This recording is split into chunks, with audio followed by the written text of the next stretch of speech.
Hi, Denise Dryden here. And I'm out on Bainbridge Island, back home, of course, and enjoying the backyard, the end of summer, Labor Day weekend. And I wanted to talk to you about meaning, the search for meaning, sort of what meaning actually means, right? So I've often wondered, what does meaning look like in our lives? So I went up into the dictionary and defined it. And meaning is concept, word, and action. So it's the concept. What is it that I want to convey? It's the words that I speak, and it's the action that I have when I'm speaking it. And all of these things provide what is conveyed to the individual, and heard and seen and felt. Makes sense? So when it's about what is meant, so it has several different levels. It's about how we define ourselves. It's about what we sense, in all of our five senses. It's how we see the intention, and it's what kind of steps we take to get there. So it's like really basically when we talk about meaning, it's like what do things feel like on a lot of different levels? And so that leads me to talk about multidimensional people. Like what happens when you are capable of seeing things on so many levels that you're not sure what's going on. Why is this one different than that one? And what happens when they're congruent and what happens when they're incongruent? So when things and experiences and people are meaningful, they represent all of the levels of connection for us and to our emotions and to our energy. Makes sense, right? When things are congruent, everything lines up. When things and experiences and people are not congruent, when they do not connect, there's dissonance. There's a lack of meaning, and there's this struggle to stay connected. And so there's also this lack of truth for the individual, which is, I really want to do that, but there's some parts that just they're not lining up, and I don't know what to do with that. I'm in conflict. And we see this in a multitude of areas. So whether it's in our relationships, where we develop a marriage or a long-term relationship with someone, we have only one or two things in common, and all of the other things just don't resonate with us. They're out of sync with us. Or when there's something like dysfunction in a family system, in a relationship, it means that there's some incongruence, and it sort of bounces around. When we go into our work situation, it's, yes, of course we need to work. We need financial stability. We need to make sure that all of our life is stable and secure. But if it's out of alignment, or if the people are out of integrity, or there's personal dynamics at work, in the workplace, it makes it almost impossible to feel really relaxed and comfortable with finding meaning in the work that you do. So let's go into school, because school is a huge place where there's so many factors. It could be environmental, it could be structure, it could be teachers, the students, the relationships with the students, the purpose of learning. So I think about, HSP kids, highly sensitive people, people could be those in college as well, or energetically sensitive. And I remember in 93 and 94, I had my firstborn in kindergarten and first grade in public school in Texas. And at that time, Texas had linked the funding for each individual school by its performance in testing. Really bad idea, because what was happening was that the teachers and the principal were putting pressure first, second, and third grade in order to get accelerated testing results. And so they took away PE, they limited, they had PE, but it was very restricted inside, limited recess, music and art was limited because they wanted to really stress the factors of the test. So they took out all the joy, they took out all the fun, and for those that were really energetically sensitive, multidimensional, it was pure hell to go to school every day. So think about, what happens when the school setting is out of dissonance. Here's an interesting connection. So last week I was reading Astro Butterfly, and it's in astrology, and it was paired with 1000 Dots, which is a research company that was doing research on procrastination. And one of the kinds of procrastination that comes up is the lack of meaning and the lack of purpose. So if you cannot seem to get going on a project, it might be that there's absolutely no meaning or purpose for you to do it. So when you link lack of meaning and lack of purpose and procrastination to kids in school or to work or to relationships, it gets kind of interesting, right?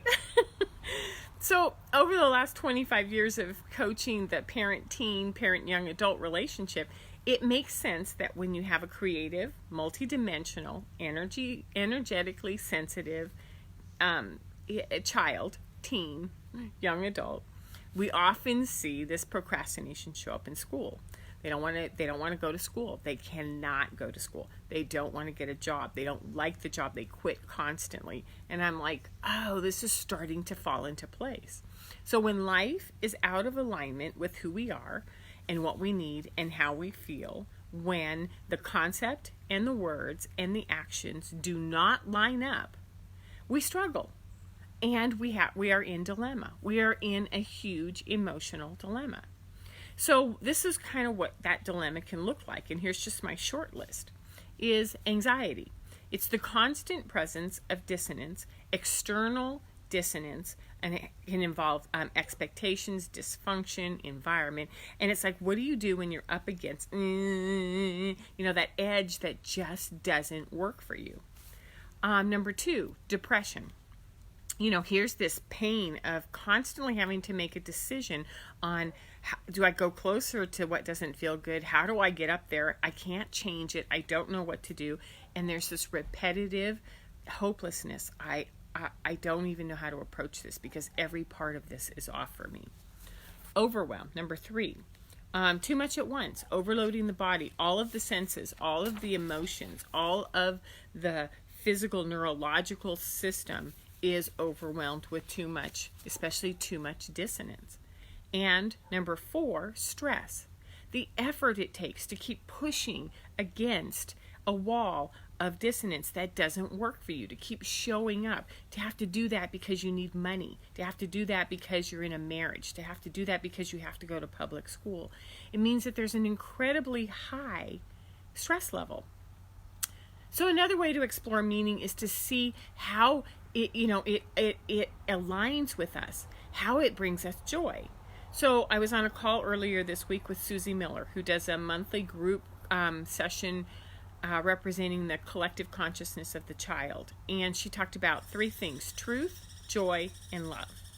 And the triad of truth and joy and love is what happens when we open up and we sort of like, oh my God, this aligns with me. This feels like truth. I'm happy. I have joy in my body. And there's this incredible love that exudes from this when I am in alignment, when I'm resonant, when I'm congruent between my external world and my internal world. Makes sense. So this is amazing when it happens, and when we have the courage to sort of keep stepping into places that align with us, everything changes. So, and it also makes sense that when we're in disharmony, we stop, we slow down, we push away, we absorb, our body starts to show disease, starts to show places where it's out of resonance, and it's kind of going, hey, do something about this, do something about this. And it also makes sense that we procrastinate, we push it away, that we are out of alignment. So part of what I do each week is tools for the, what to do. How am I going to know if I'm in alignment and I can understand this on a deeper level? So I'm going to go to the 3 intelligences, which is work done by Alan Seale at Transformational Presence. It was in his book, Create a World That Works. What I like about this is that it says that there are 3 intelligences. There's the head, there's the gut, and there's the heart. And when we start to explore and get them to talk to each other, we can actually find out what's going on. So the way to use this tool is to settle yourself. Get into a quiet place where you don't have any distraction, and to close your eyes and put your hand on your head. And go, so I'm feeling this. What is this about? And then just allow yourself to see. Let it inform you. Listen to the words. Watch the images that come in, the stories, the timelines, the judgments, it'll race and it'll give you so many images, and you'll think, oh, wow, there's a lot here. Yeah. And you just sort of go, wow, that was cool. And then you go and you put your hand, close your eyes again and put your hand on your gut. Right, put your thumb right on your belly button and put your hand on that area. And ask the same question. What's going on? What do I need to understand? And you'll notice that this gut is deeper. The stories are deeper. There's feelings and emotions behind it. And there might be tears in your eyes. And you'll have these stories of old memories of pain, like, yes, this is a reoccurring issue. Because this is where our instincts, this is it really wants to be heard. And it says, stop. Or it gives you information. So pay attention to the strength that comes with that message. And then the third one is close your eyes and put your hand on your heart. And ask your heart, what do you want to tell me about this? How do I want to understand this a little bit more? And pay attention to the simplicity that lies in your heart. It's usually just a feeling or an image of like, oh, I either want to cry, I want to weep, or I want to smile, or it's just like this budding emotion.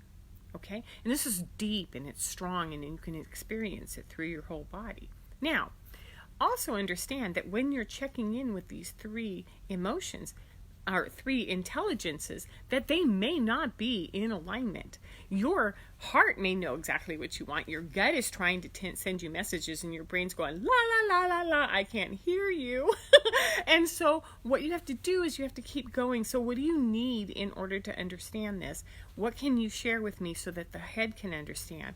Heart, can you get involved here and start showing the two of them what needs to happen until you can get all three of them in alignment, and then you'll really have a clear idea as to what works for you. And then of course the most important thing is after you do this is you go, thank you for that information. That was really important for me to have. And I am in alignment and I understand what's important, and now we need that deep courage to go. So this relationship's not working for me. Now I have to take a step and choose. This job is not working for me. My child is miserable and they don't want to go to school. I have to look for alternatives. So, meaning is something that means that you have to align with your body and follow it and find that beautiful triad of truth and love and joy. So, thank you very much. Have a wonderful rest of your Labor Day weekend. And you can always find me on DeniseDrydenCoaching.com. And have a great weekend. Take care. Bye-bye.